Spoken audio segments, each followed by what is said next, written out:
जरा सोचिए, सिर्फ 1 सेकंड की देरी से आपकी ट्रेन छूट सकती है या सही समय पर अस्पताल ना पहुंचने पर किसी की जान भी जा सकती है।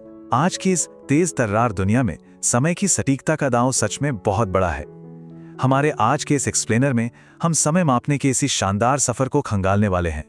हम देखेंगे कि कैसे इंसानों ने सूरज और पानी से समय का अंदाजा लगाने से शुरुआत की और फिर धीरे धीरे इन बेहद जटिल और सटीक मैकेनिकल घड़ियों तक का सफर तय किया। तो चलिए फटाफट आज के इस रोड मैप पर एक नजर डाल लेते हैं। हम शुरुआत करेंगे समय के महत्व से, फिर देखेंगे प्रकृति की घड़ियां यानी सूर्य और जल घड़ियों को, उसके बाद पोर्टेबिलिटी की खोज, फिर बात करेंगे 1505 की मशहूर पोमैंडर वॉच की, इसके बाद सटीकता की बात होगी जिसमें मिनट और पेंडुलम का जिक्र आएगा, और अंत में घड़ियों के जेब से कलाई तक पहुंचने की कहानी। तो हमारा पहला पड़ाव है समय का महत्व। देखिए, अगर हमारे पास समय बताने वाले सटीक उपकरण ही नहीं होते तो आज का ये पूरा मॉडर्नाइजेशन या आधुनिकीकरण सच में कभी संभव ही नहीं हो पाता। सटीक समय का पता लगाना इंसान की सबसे बड़ी और अहम जीतों में से एक है। अब आते हैं दूसरे हिस्से पर, प्रकृति की घड़ियां, सूर्य बनाम जल। बिल्कुल शुरुआती दौर में जब घड़ियां नहीं थी तो लोग समय का अंदाजा लगाने के लिए पूरी तरह से सूरज की स्थिति या पेड़ों की परछाइयों पर ही निर्भर हुआ करते थे। इन शुरुआती तरीकों में 2 चीजों के बीच एक बहुत ही दिलचस्प मुकाबला था, धूप घड़ी और जल घड़ी। धूप घड़ी यानी सन क्लॉक का फायदा यह था कि वो सीधे प्रकृति पर निर्भर थी, लेकिन इसकी सबसे बड़ी दिक्कत क्या थी? जरा बादल छाएं या बारिश हुई और ये घड़ी फेल। इसी बड़ी खामी को दूर करने के लिए जल घड़ी का आविष्कार हुआ। शुरुआती जल घड़ियों का श्रेय चीन के सू सॉन्ग को दिया जाता है। अब जल घड़ी का सबसे बड़ा प्लस पॉइंट यह था कि यह किसी भी मौसम में काम कर सकती थी। बस दिक्कत यह थी कि आप इसे उठाकर कहीं ले नहीं जा सकते थे। अगर हम 2500 साल पुरानी एक यूनानी जल घड़ी के मैकेनिज्म को देखें तो वो काफी शानदार था। इसमें ऊपर के एक बर्तन को पानी से भर दिया जाता था, जिसके नीचे एक छोटा सा छेद होता था। अब इस छेद से पानी धीरे धीरे बूंद बूंद करके नीचे रखे एक दूसरे बर्तन में गिरता था और फिर इसी इकट्ठे हुए पानी को नापकर समय का हिसाब लगाया जाता था। उस वक्त के हिसाब से ये एक कमाल का जुगाड़ था। तीसरा भाग है पोर्टेबिलिटी की खोज। जैसा कि हमने अभी बात की, जल घड़ियों के साथ सबसे बड़ी समस्या यही थी कि उन्हें उठाकर कहीं ले जाना लगभग नामुमकिन था।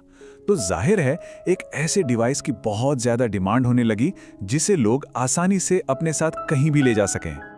और यही एंट्री होती है रेत घड़ी यानी आवर ग्लास की। इसमें पानी की जगह रेत का इस्तेमाल करके पोर्टेबिलिटी की पूरी समस्या ही खत्म कर दी। इसमें एक कांच के जार को 2 हिस्सों में बांटा जाता है और समय नापने के लिए रेत बहुत ही आराम से ऊपर वाले हिस्से से नीचे गिरती है। आपको जानकर शायद हैरानी हो कि 15वीं सदी में समुद्री जहाज़ों के लिए ये रेत घड़ियां सच में एक गेम चेंजर साबित हुई थीं, क्योंकि इन्हें नेविगेशन के लिए कहीं भी ले जाना बहुत आसान था। अब बढ़ते हैं चौथे भाग की तरफ, 1505 की पोमैंडर वॉच। हम बात करने वाले हैं मैकेनिकल घड़ियों की दुनिया में लगी उस असली छलांग की जिसकी कहानी किसी सस्पेंस थ्रिलर से कम नहीं है। ये आधुनिक इतिहास का एक बेहद ही दिलचस्प रहस्य है। सिर्फ 10 पाउंड। जी हाँ, 1987 में लंदन के एक कबाड़ी बाजार में घड़ी बनाने का काम सीखने वाले एक युवा ने सिर्फ 10 पाउंड में एक पुराना सा दिखने वाला आइटम खरीदा। उस वक्त उसे बिल्कुल भी अंदाजा नहीं था कि उसने असल में दुनिया की सबसे पहली आधुनिक पोर्टेबल घड़ी खरीद ली है। कई सालों तक अलग अलग हाथों से गुजरने के बाद जब ये घड़ी आखिरकार एक रिसर्चर के पास पहुंची और इसकी ठीक से साफ सफाई की गई, तब जाके इसका असली राज खुला। इसके अंदर बनाने का साल 1505 और इसके आविष्कारक पीटर हेनलीन का नाम उकेरा हुआ मिला। इसी बात ने ऐतिहासिक रूप से यह साबित कर दिया कि यही दुनिया की पहली मॉडर्न पोर्टेबल घड़ी है। अगर इस पोमैंडर वॉच के लुक्स की बात करें तो ये तांबे से बनी थी और इस पर सोने की परत चढ़ाई गई थी। इसका डिजाइन एक छोटी सी गेंद के आकार का था। ये सिर्फ दिखने में ही शानदार नहीं थी, बल्कि ये इतिहास की पहली सबसे सटीक पोर्टेबल क्लॉक वॉच भी थी। आज के समय में इस इकलौते पीस की कीमत करोड़ों रुपए में है। हमारा 5वां हिस्सा है सटीकता, मिनट और पेंडुलम। देखिए, शुरुआती पोर्टेबल घड़ियों ने दुनिया तो बदल दी, लेकिन उनमें एक कमी थी, उनमें सिर्फ घंटे की सुई होती थी। तो इसके बाद शुरू हुई एक नई रेस समय को और भी ज्यादा सटीक नापने की। ये मैकेनिकल विकास रातों रात नहीं हुआ। इसकी शुरुआत 996 ईस्वी में पोप सिल्वेस्टर द्वितीय की शुरुआती घड़ी से हुई। फिर 1288 में इंग्लैंड के वेस्टमिंस्टर में सड़कों पर बड़ी घड़ियां लगी, लेकिन असली परफेक्शन तब आया जब 1577 में जोस्ट बर्बी ने मिनट की सुई का आविष्कार किया। इसके बाद 1656 में क्रिस्टियन हाइगेन्स ने पेंडुलम घड़ी बनाकर एक तरह से क्रांति ला दी। इस पेंडुलम ने समय को एकदम सटीक रूप से मापना संभव बना दिया।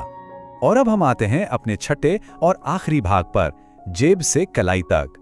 सटीकता तो मिल गई, अब सारा फोकस इस बात पर आ गया कि घड़ी को इस्तेमाल करना आसान कैसे बनाया जाए।